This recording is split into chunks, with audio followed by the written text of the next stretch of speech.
बदतमीज बहू। सभ्यता से भरपूर शास्त्री परिवार की इकलौती बेटी मोहिनी को बचपन में ही पढ़ाई के लिए विदेश भेज देते हैं, जहां से वो सालों बाद ग्रेजुएशन पूरी करके इंडिया वापस आती है, जो अब संस्कार, सभ्यता, संस्कृति जैसी चीजों से कोसों दूर होती है। एक सुबह मोहिनी शॉर्ट ड्रेस पहने, कानों में हेडफोन लगाए जोर जोर से इंग्लिश गाने गाती हुई घर में घूम रही होती है। सुबह सुबह भगवान का नाम लेते हैं, राक्षसों की तरह चिल्लाते नहीं। पॉप्स, आपको अच्छे गाने की बिल्कुल समझ नहीं है, सो ठीक है, चलो पिरो। अरे मोहिनी, पापा से ऐसे बात करते हैं क्या? सारी तमीज भूल गई हो। ओह मॉम प्लीज, इतनी बड़ी भी कोई बात नहीं हुई, सो डोंट ओवररिएक्ट। ऐसे ही दिन बीतते हैं जिसमें मोहिनी के तौर तरीके, रहने और बात करने का ढंग उसके मम्मी पापा को परेशान करने लगता है। भला कोई मानेगा कि ये मेरी बेटी है? रीति रिवाज और संस्कारों से तो इसका दूर दूर तक कोई नाता नहीं, और अब तो लगता भी नहीं कि कभी होगा। अरे ऐसे कैसे नहीं होगा? लड़कियां सारे नखरे अपने माँ बाप को ही दिखाती है। ससुराल जाकर उन्हें सब कुछ करना भी पड़ता है और मानना भी।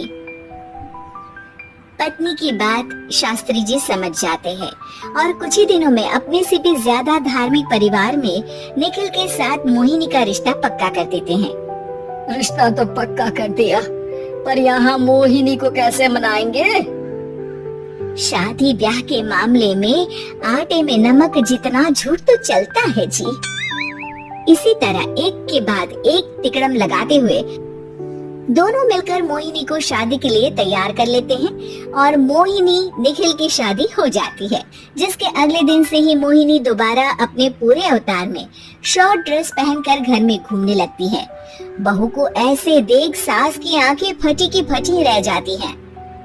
अरे ये क्या बेशर्मी है, हमारे घर की लड़कियां जींस तक नहीं पहनती और तुम बहू होकर इतने छोटे कपड़े पहनकर पूरे घर में घूम रही हो। सीरियसली मॉम, प्लीज आप अपनी 80 के दशक वाली सोच में मुझे इंक्लूड मत करो। हाय तौबा, एक तो बेशर्मी दिखाती है, ऊपर से सास के साथ जुबान भी लड़ाती है। अरे जल्दी कपड़े बदल कर आ, घर की पहली आरती तुम्हें ही करनी है। इतनी देर में निखिल भी वहाँ आ जाता है। माँ पापा आने वाले हैं, पूजा का सारा सामान तैयार है ना? ये पूजा हमेशा मेरे बॉयफ्रेंड्स के पीछे पड़ी रहती थी और अब हस्बैंड के पीछे भी आ गई। मोहिनी की बातें सुन सास तो अपना सिर पकड़ लेती है, लेकिन निखिल किसी न किसी तरह उसे पूजा के लिए कन्विंस करके कपड़े चेंज करने के लिए भेज देता है, जिस पर पूजा खत्म होने के बाद वो एक बार फिर अपनी शॉर्ट ड्रेस में आ जाती है। बहू, ये क्या तरीका है? संस्कार नाम की कोई चीज है या नहीं? नहीं ससुर जी, संस्कार मेरा दूसरा बॉयफ्रेंड था, अब तो मेरा उससे कोई कांटेक्ट नहीं है। मोहिनी का जवाब सुन के ससुर तो भगवान नाम जपते वहाँ से चले जाते हैं, लेकिन सास बहू के बीच कहासुनी फिर शुरू हो जाती है, जिसे इग्नोर करते हुए मोहिनी घर से बाहर चली जाती है और देर रात घर वापस आती है। मोहिनी, मैं जानता हूँ कि तुम विदेश में रही हो और तुम्हें वहीं की आदत है, पर यहाँ चीजें कुछ अलग है। अगर तुम उस हिसाब से कुछ एडजस्ट कर लो तो सबके लिए सही हो जाएगा। I am not in a lecture mood. Good night. अगली सुबह मोहिनी देर से उठकर एक बार फिर उसी तरह सबके सामने आती है, जिस पर उसकी सास कुछ बोले उससे पहले ही मोहिनी की दोस्त मोनिका और रेचल वहाँ आ जाती हैं। Oh hi darling, how are you? OMG, we missed you so much. I missed you too, darling. Ram Ram, इन्होंने तो तुमसे भी छोटे कपड़े पहने हैं। अरे तुम लोगों के अंदर कोई शर्म लिहाज बाकी भी है या सब बेच खाई? मोहिनी, तुम्हारी मेड कुछ ज्यादा नहीं बोलती? इस पर मोहिनी की दोस्त उसकी सास का मजाक बनाने लगती है, जिसे सुन निखिल उन्हें जवाब देते हुए कड़वे शब्द सुना देता है और वो सुन के वो दोनों तो मुंह बनाए वहाँ से चली जाती है, लेकिन गुस्से से लाल मोहिनी वहीं खड़ी निखिल को घूरती रहती है। घूर क्या रही हो?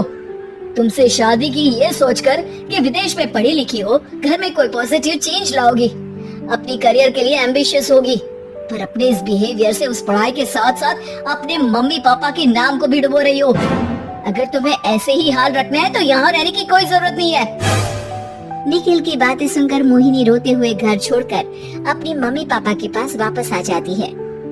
ससुराल में सब कुछ ठीक तो है? वो अपने आप को समझती क्या है? मोहिनी पर चिल्ला रहे? मैं क्यों उसके इशारों पर चलूं? मैं अपनी लाइफ अपने तरीके से जीना चाहती हूँ और वो ना आप लोगों को मंजूर था और ना ही उन्हें है। तुम यहाँ नहीं रह सकती। अपने पापा की बात सुन के मोहिनी हैरान रह जाती है। हाँ, तुमने बिल्कुल सही सुना। अगर तुम्हें अपने इस घमंड, बेशर्मी और बदतमीजी में ही जीना है तो तुम यहाँ भी नहीं रह सकती। बेटी, मैं मानता हूँ हमारे यहाँ रीति रिवाज बहुत मायने रखते हैं और हमने उन्हीं के ओवरडोज से बचाने के लिए तुम्हें विदेश भेजा था। एक लड़की जो शादी करके घर और बच्चे संभालती है, उससे तुम अपने आप को ज्यादा समझ सको इसके लिए भेजा था।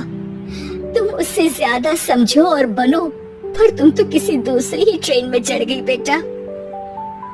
उसकी मम्मी पापा बहुत देर तक मोहिनी को सारी बातें समझाते हैं, जिन्हें सुनकर मोहिनी को अपनी गलती का एहसास होता है। वो जॉब ज्वाइन कर लेती है और ससुराल वापस आकर उन्हें मॉडर्न बनाती है और खुद भी कुछ रिवाज सीखते हुए खुशी से रहने लगती है।